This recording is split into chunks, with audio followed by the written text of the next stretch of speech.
মুভির শুরু হয় একটি যুদ্ধক্ষেত্র দেখিয়ে। সময়টা তখন 1917 প্রথম বিশ্বযুদ্ধের পরবর্তী বছর, যেখানে ফ্রান্স এবং জার্মানির যুদ্ধ চলছে। একজন ক্যাপ্টেন তার সৈন্যদেরকে পরিচালনা করছিল। ঠিক তখনই বিপক্ষ জার্মানিরা ফ্রান্সের উপরে ট্রিক করে এবং ফায়ার করতে থাকে। বেশ কিছুক্ষণ গুলিগালা চলার পর যুদ্ধক্ষেত্র কিছুটা শান্ত হয়। গুলিতে কিছু সৈনিক আহত হয় আর বেশিরভাগ মারা যায়। আহত সৈনিকদের মেডিকেল টেন্টসে নিয়ে আসা হয়। আহতদের মধ্যে ক্যাপ্টেনও একজন ছিল। ক্যাপ্টেনের শরীরে 3টি গুলি লাগায় সে যন্ত্রণায় চিৎকার করতে থাকে। চিকিৎসকেরা ক্যাপ্টেনের শরীর থেকে 3টি গুলি বের করে দেয়, কিন্তু চমকে দেওয়ার বিষয় হলো তার শরীরে আরো একটি গুলি পায়, যেটা কিনা সাধারণ গুলির তুলনায় আকারে বেশ বড়, আর গুলিটা পুরোটা সিলভার দিয়ে তৈরি ছিল। চিকিৎসকদের কাছে বিষয়টা অদ্ভুত লাগে, কিন্তু ক্যাপ্টেন তাকে দেখে মনে হচ্ছিল যে সে এই বিষয়টা বহু বছর ধরে জানে। মুভির দৃশ্য এখানে পরিবর্তন হয়। আমরা একজন লেডিকে দেখি। সে একটি ফটোকে বেশ মনোযোগ দিয়ে দেখছিল। তার আবভাব দেখে মনে হচ্ছিল তার অতীতের সঙ্গে এই ফটোটার অনেক গভীর সম্পর্ক আছে, কিন্তু সে এখানে এসেছে এক মৃত্যুশয্যায় থাকা বৃদ্ধের সাথে দেখা করতে। মুভির শুরু থেকে এখনো পর্যন্ত মুভির দৃশ্যের যেসব প্রশ্ন এক রহস্য তৈরি করে, আর এই প্রশ্ন এবং রহস্য জানতে ফ্ল্যাশব্যাকে আমাদের 1880 দশকের লন্ডনকে দেখানো হয়। একটি শান্ত ও সবুজে ঢাকা ছোট্ট গ্রামের জমিদার সেইমাস লরেন্ট এবং তার স্ত্রী ইজাবেলা লরেন্ট। সেইমাস আর ইজাবেলার 2 সন্তান, বড় মেয়ে শার্লেট এবং ছোট ছেলে এডওয়ার্ড। আচ্ছা, এডওয়ার্ডকে কিন্তু তোমরা একটু মনে রেখো, কারণ মুভির শুরু থেকে শেষ পর্যন্ত এডওয়ার্ড সব থেকে বড় ভূমিকা পালন করে। সিমাস, তারা এই গ্রামের ধনী এবং প্রভাবশালী মানুষ। সেই সাথে সিমাস লোভী আর অহংকারী। তার হৃদয়ে মায়াদয় বলতে কিছুই নেই। সিন এখান থেকে সরিয়ে আমাদেরকে এক যাযাবর গোষ্ঠীকে দেখানো হয়। গোষ্ঠীটি গ্রামের একদম শেষ প্রান্তে বসতি বানিয়ে থাকতো। তো সাধারণত এই গোষ্ঠীকে রোমানি সম্প্রদায়ের লোক বলা হয়। এরপর আমরা এক রোমানি বৃদ্ধকে দেখি। সেই বৃদ্ধটির কাছে এক লোক এসে তাকে কিছু সিলভার কয়েন দেয়। বৃদ্ধটি লোকটিকে বলে যে স্ট্রম আসছে, আমাদের তৈরি থাকতে হবে। লোকটি এইসব কথার কিছুই বোঝে না। সেই সিলভার কয়েনগুলি নিয়ে সেগুলি মেল্ট করে দাঁত বানায়। বৃদ্ধটি সেই দাঁত থেকে নিয়ে কিছু মন্ত্র পড়তে থাকে। সবশেষে বৃদ্ধটি বলে যে এগুলি আমরা যুগ যুগ ধরে সাবধানে আগলে রেখেছি, এবার এটি আমাদের রক্ষা করবে। মুভির দৃশ্য এখান থেকে সরিয়ে সিমাস রাতে তারা তাদের গ্রামের কিছু প্রভাবশালী সদস্যদের নিয়ে এক আলোচনায় বসে। আলোচনায় তারা সেই রোমানি গোষ্ঠীদের সেই জায়গা নিয়ে আলোচনা করছিল। সিমাস সেই জমিটিকে হাতাতে চাইছিল, কিন্তু বাকি লোকেরা তাকে এটা করতে মানা করে, কারণ জমিটি রোমানিদের। কিন্তু সিমাস সে কার কথা শোনে? সে নিজের অহংকারের জোরে পরের দিন সকালে সেই রোমানিদের উপরে আক্রমণ করে দেয়। তাদের গড়ে তোলা বসতি জ্বালিয়ে দেয়। কাউকে গুলি করে মারে, আবার কাউকে নৃশংসভাবে হত্যা করে। এরপর তারা সেই লোকটিকে, যাকে আমরা একটু আগে দাঁত বানাতে দেখেছিলাম, তাকে জীবন্ত অবস্থায় তার হাত পা কেটে তার অর্ধ কাটা শরীরটাকে কাকদারুয়া বানিয়ে সেই জায়গার মাঝ বরাবর টাঙিয়ে দেয়। এরপর ওই বৃদ্ধটিকে মাটি খুঁড়ে সেই গর্তে ফেলে যখন মাটি চাপা দিচ্ছিল, তখন সেই বৃদ্ধটি কিছু মন্ত্র পড়তে থাকে এবং তাদের গ্রামকে এক অভিশাপ দিয়ে যায়। সিমাসের লোকেরা স্মৃতি হিসাবে কিছু ছবি তুলে রাখে। রাতে শার্লেটের স্বপ্নে সেই জায়গায় নিজেকে দেখতে পায়, আর তখনই কাকদারুয়াটি জীবন্ত হয়ে যায়। শার্লেটের ভয়ে ঘুম ভেঙে যায়। অন্যদিকে আমরা টাউনের একটি বারে প্রথমবারের মতন জনকে দেখতে পাই। জন একজন প্যাথোলজিস্ট। জন বারের মালিককে টাউনের মধ্যে থাকা সেই রোমানি গোষ্ঠীদের কথা জিজ্ঞাসা করে, কিন্তু জনের দুর্ভাগ্য, বারের মালিক তাকে কিচ্ছু না বলে সেখান থেকে চলে যায়। জন দূরে থাকা একটি টেবিলে গিয়ে বসে, আর তখন তার কাছে অ্যালফ্রেড নামক এই লোকটি এসে তার টেবিলে বসে। জন এবং অ্যালফ্রেড দুজন আলাপ করে। অ্যালফ্রেড জনের সাথে কথা বলে জানতে পারে জন সেই রোমানিদের দলকে খুঁজছে। অ্যালফ্রেড জনকে বলে দেয় যে রোমানিদের সাথে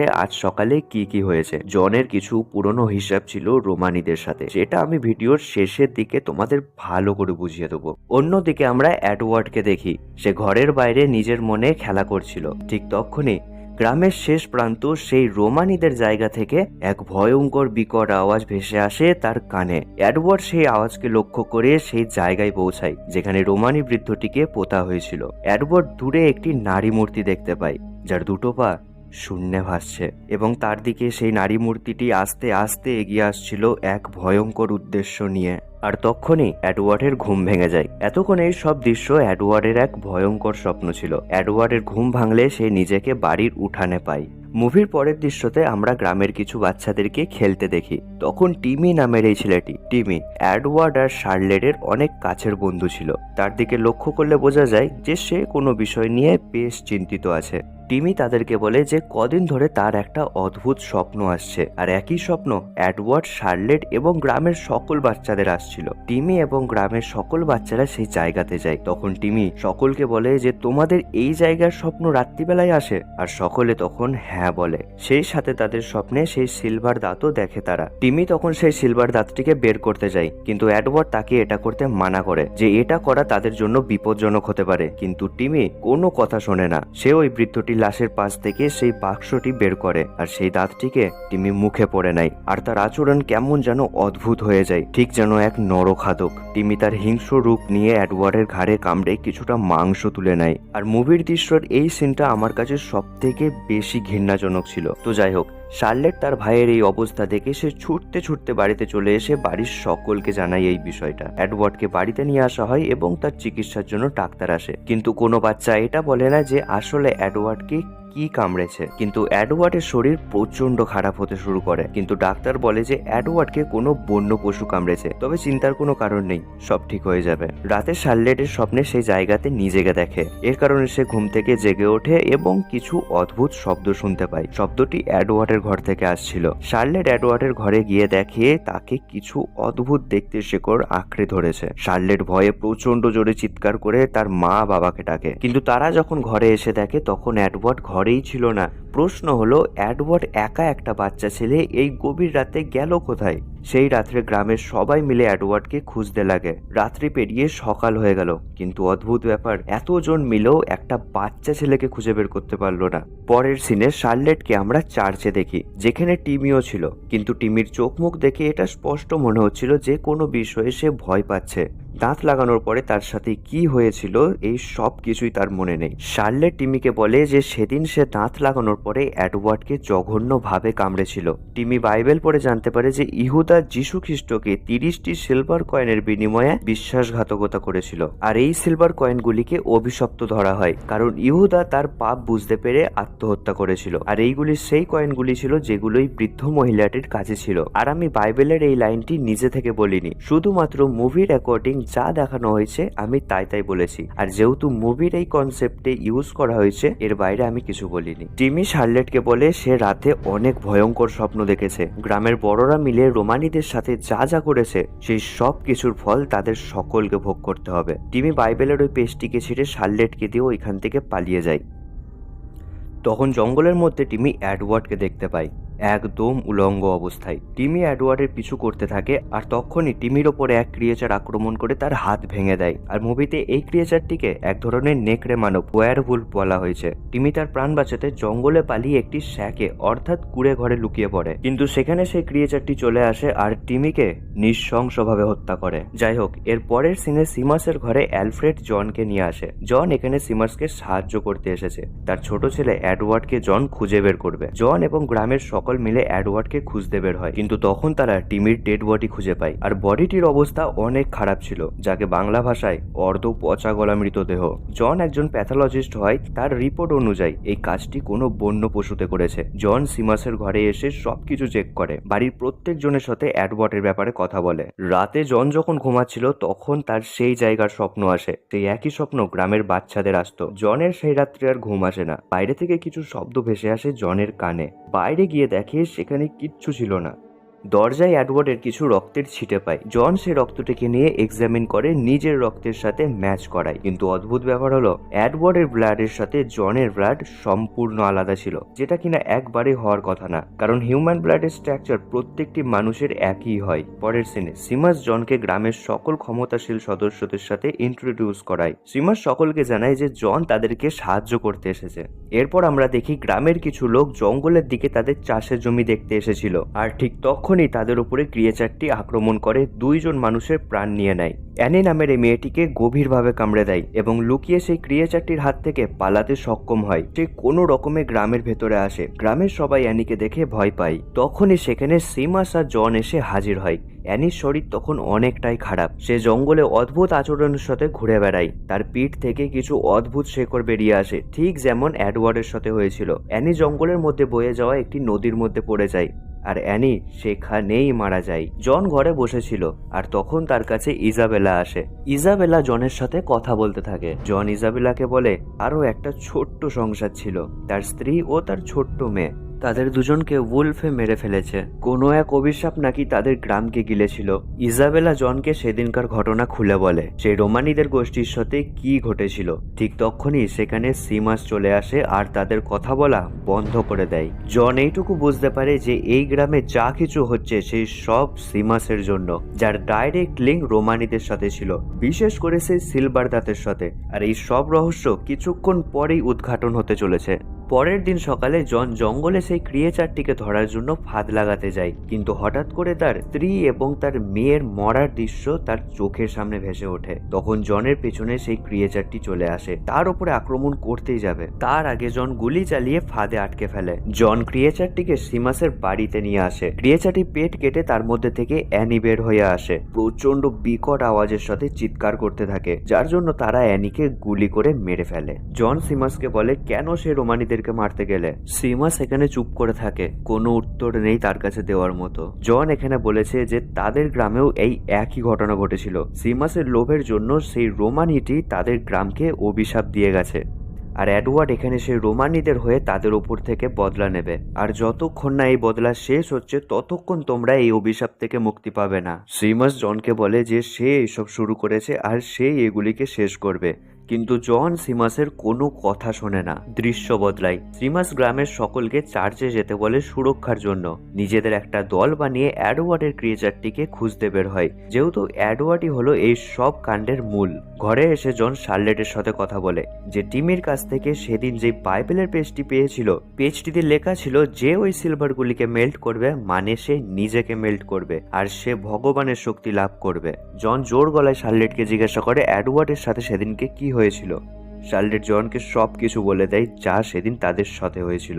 চার্চে টিমি সেদিন শার্লেটকে বাইবেলের থেকে যা যা বলেছিল এই সব কিছুকে এক করে আমরা জানতে পারি যে এই দাঁতটি সেই সিলভার কয়েন দিয়ে তৈরি, যেই সিলভার কয়েনের উল্লেখ বাইবেলে করা আছে। তো আমাদের মনে এখন প্রশ্ন আসতেই পারে যে এই দাঁতগুলি মেল্ট করলে তো ঈশ্বরের শক্তি লাভ করে, তাহলে এটা শয়তানের কাজ কেন করছে? মনে করে দেখো, সেই বৃদ্ধটি ওই কয়েনগুলিকে মেল্ট করার আদেশ দিয়েছিল, অর্থাৎ সে ঈশ্বরের শক্তি লাভ করেছে। যেহেতু সে ঈশ্বরের শক্তি লাভ করায় তার কাছে বিশেষ ক্ষমতা ছিল, আর তার মৃত্যুর আগে সেই ক্ষমতাকে কাজে লাগিয়ে তার সমস্ত শক্তি সেই দাঁতটিকে দিয়ে দেয় এবং তাদের গ্রামকে অভিশাপ দিয়ে যায়। আর এই অভিশাপ এক ভাইরাসের মতো কাজ করছে, যেই মানুষগুলি ভুল কাজকর্ম করে, যেমন সিমাস। তো বেসিক্যালি এই সমস্ত সবকিছু সিমাসের জন্য ঘটছে, যেহেতু সিমাস এই গ্রামের জমিদার হওয়ায় পুরো গ্রামের ওপর অভিশাপের ছায়া শুধুমাত্র তার জন্য। জন এখন শার্লেটের সাথে চার্চের মধ্যে যায় আর সেইখান থেকে সেই সিলভার দাঁতটিকে তুলে নেয় এবং সেটিকে মেল্ট করে গুলি বানায়। এই গুলি আমরা মুভির শুরুতে দেখেছিলাম ক্যাপ্টেনের শরীরে, কিন্তু এটা কিভাবে সম্ভব হলো?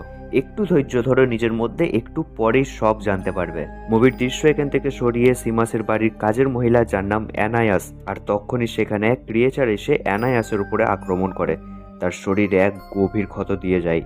রাতে জন ঘরের বাইরে নজর রাখে, যেখানে সে কিছু জামা কাপড় শুকিয়ে পড়ে থাকতে দেখে, আর সেই কাপড়গুলিতে অ্যানায়াসের রক্তের কিছু ছিটে লেগে থাকতে দেখে। জন এই সব দেখে বুঝে যায় যে ঘরের মধ্যেই কাউকে ক্রিয়েচারটি কামড়েছে, আর তাদের মাঝে তখন অ্যানায়াস উপস্থিত ছিল না। জনের বুঝতে আর দেরি রইল না যে ক্রিয়েচারটি অ্যানায়াসকে কামড়েছে। জন জোর গলায় চিৎকার করে বলে যে এই সব কিছু সিমাসের লোভের জন্য হয়েছে। সেই জমিটি রোমানিতে ছিল, যেটা কিনা সিমাস জোর করে ছিনিয়ে নিয়েছে, আর তারা কখনোই সেই ক্রিয়েচারটিকে মারতে পারবে না। উল্টে সেই ক্রিয়েচারটি সিমাসের পরিবার এবং গ্রামের সকলকে মেরে ফেলবে। জন এও বলে তার পরিবারের মৃত্যুর পেছনে সিমাসের মতো কোনো এক লোভী মানুষ দায়ী। জন এতদিন মনে করছিল যে সে বদলা নেওয়ার জন্য সেই রোমানিদেরকে খুঁজছে, কিন্তু এখন তার মনে হচ্ছে এই সব কিছু সে ঠিক করার জন্য এখানে এসেছে। তো বেসিক্যালি রোমানিদের যে জমিটি গ্রামের শেষ প্রান্তে ছিল, সেটাতে তারা আগে থেকেই অভিশাপ দিয়ে রেখেছিল, কারণ রোমানিরা সিমাসের ক্যারেক্টারের সম্পর্কে আগে থেকেই জানতো যে তারা যদি কেউ সেই জমিকে হাতাতে চায় তাহলে সেখানে জন্ম হবে এই অদ্ভুত ক্রিয়েচারগুলির, আর সে সকলে পাপীদের প্রাণে হত্যা করবে। ঘটনার মূল কারণ এখানে পরিষ্কার যে দুই ঢিলে এক পাখিকে মারা হয়েছে। সেই সিলভার কয়েনগুলি যদি এখানে নাও থাকতো তাহলে কিন্তু তাদেরকে পাপের প্রায়শ্চিত্ত করতেই হতো। রাতে ইজাবেলা সে তার মেয়ে শার্লেটের সাথে ছিল, আর জন সিলভার গুলিকে বন্দুকে লোড করে রাখছিল, বাইরের বারান্দায় বসে পাহারা দিচ্ছিল। বেশ কিছুক্ষণ পরে সিমাস অ্যানায়াসের রুম থেকে কিছু শব্দ শুনতে পায়। সিমাস অ্যানায়াসের ঘরে চেক করতে গিয়ে দেখতে পায় এক ভয়ঙ্কর দেহ কাঁপিয়ে দেওয়ার মতো দৃশ্য। অ্যানায়াস আর মানুষ নেই, সে ওই ক্রিয়েচারে পরিণত হয়ে গেছে আর সিমাসকে আক্রমণ করার জন্য প্রস্তুতি নিচ্ছে। ক্রিয়েচারটি সিমাসকে নিমেষের মধ্যে কামড়ে দেয়, কিন্তু সিমাস অ্যানায়াসের ক্রিয়েচারটিকে ঠিক করে বন্দুকের এক গুলিতে শেষ করে ফেলে। গুলির শব্দ লক্ষ্য করে সবাই মিলে সিমাসের দিকে চলতে থাকে, কিন্তু পরিস্থিতি তখন আরেক রূপ নেয়। তাদের বাড়ির মধ্যে আরও একটি ক্রিয়েচার তাদের লক্ষ্য করতে করতে এগিয়ে আসছে। জন সিমাসকে খুঁজতে খুঁজতে একটা কুঁড়ে ঘরে তাকে পায়। সিমাস তার শরীরে এখন ক্রিয়েচারের দেওয়া সেই বিশাল ক্ষত। সিমাস এখন নিজেকে দোষী বলে দাবি করছে। সে আজকের এই পরিস্থিতির জন্য শুধুমাত্র সে নিজেই দায়ী। জন সিমাসকে নিয়ে যেতে এসেছে, কিন্তু সিমাস সে নিজেকে বলিদান দেয় তার করা ভুলের প্রায়শ্চিত্ত করার জন্য। এ বিষয়ে জনের প্রচন্ড খারাপ লাগে, কিন্তু তার আর এখানে সেই মুহূর্তে দাঁড়িয়ে কিচ্ছু করার নেই। জন চার্চে ইজাবেলা আর শার্লেটকে নিয়ে আসে। বেশ কয়েক সময় পর তখন মাঝরাত্রি, ইজাবেলা তার ছেলের অর্থাৎ এডওয়ার্ডের কণ্ঠে মা ডাক শুনতে পাই। ইজাবেলা ছুটে গিয়ে চার্চের বড় দরজার সামনে কান পেতে সেই ডাক শোনে। ইজাবেলার মন তখন ভীষণ দুঃখী হয়ে যায়, আর সে চার্চের প্রধান দরজা খুলে ফেলে। ক্রিয়েচারটির প্রধান উদ্দেশ্য ছিল এই দরজাটি খোলা নিয়ে। ক্রিয়েচারটি ভেতরে আসে এবং সবাইকার ওপরে আক্রমণ করতে শুরু করে, এক এক করে সবাইকে প্রাণে মারতে শুরু করে। ইজাবেলা নিজের চোখের সামনে এতগুলো মানুষকে মরতে দিতে পারে না। ইজাবেলা তখন এডওয়ার্ডের ক্রিয়েচারটির সাথে কথা বলে, তার মনটিকে সে নিজের দিকে কেড়ে নিয়ে আসে। জন ক্রিয়েচারটিকে নিজের বন্দুকের নিশানায় কিছুতেই আনতে পারছিল না, যেহেতু সামনে ইজাবেলা ছিল। যাই হোক না কেন, এডওয়ার্ড তো তার নিজের সন্তান, কিন্তু জন এসবের কিছুই মানে না। সে সোজা নিশানা লাগায় ক্রিয়েচারটিকে টিক করে। সামনে ইজাবেলা থাকায় ইজাবেলার শরীর চিরতে হয়ে সেই সিলভার গুলি ক্রিয়েচারটির শরীরে গাঁথে। ক্রিয়েচারটি নিচে পড়ে যায়, আর এডওয়ার্ড সে তার নতুন জীবন ফিরে পায়। কিন্তু ইজাবেলা মাটিতে পড়ে এবং তার প্রাণটা আস্তে আস্তে বের হয়। জন আর এডওয়ার্ডের এই দৃশ্য চোখের সামনে দেখা ছাড়া আর কোনো উপায় নেই। দৃশ্য এখানে বদলায় মুভির শুরুতে নিয়ে যাওয়া হয়। সেই ক্যাপ্টেন আর কেউ না, বরং ওটা আমাদের এডওয়ার্ড লরেন ছিল। পরের দিন এডওয়ার্ডের আগের দিনকার কথা কিছুই মনে থাকে না, মানে ওই আগের দিন চার্চে যে ঘটনাটা ঘটেছিল সেই কথা এডওয়ার্ডের পরের দিনকার কিছুই মনে থাকে না। শার্লেট জনকে বলে, এখন তো তাদের এই দুনিয়াতে কেউই নেই। মুভির দৃশ্য তখন সেই লেডিটির দিকে নিয়ে যায়, যিনি এক মৃত্যুশয্যায় বৃদ্ধের সাথে দেখা করতে এসেছিল। তিনি আর কেউ না, সে ছিল শার্লেট। আর যার সাথে দেখা করতে এসেছিল সে ছিল জন। সেদিন ইজাবেলা মারা যাওয়ার পরে জন সেদিন শার্লেট আর এডওয়ার্ডকে নিজের কাছে রেখেছিল। তাদের দুজনকে নিজের সন্তানের মতো করে বড় করে।